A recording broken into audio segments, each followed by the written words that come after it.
जी के लइकावा चोली में डारी पैसा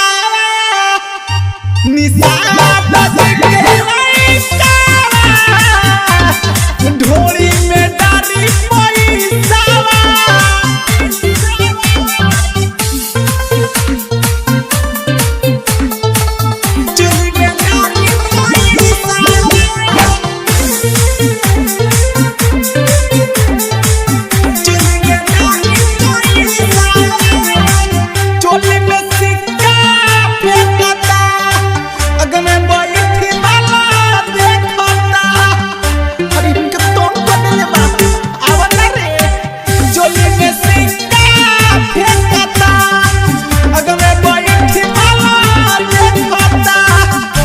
खानदानी रही सावा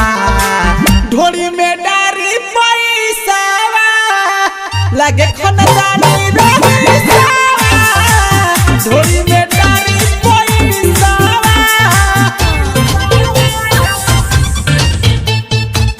चोली में डारी पैसा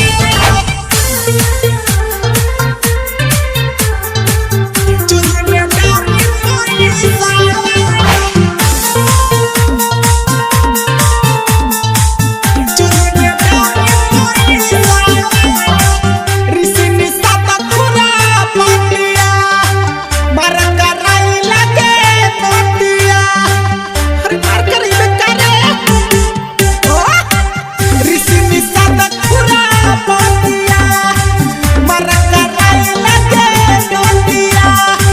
देखनी ना ब्रिजेश जई सावा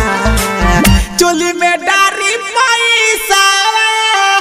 देखनी ना ब्रिजेश जई सावा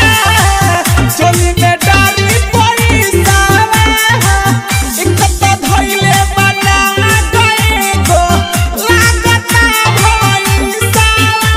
निषाद जी के लइकावा चोली में डारी पैसा निषाद जी के लइकावा ढोरी में डारी पैसा अरे बाप रे बाप साइड हटला की ना।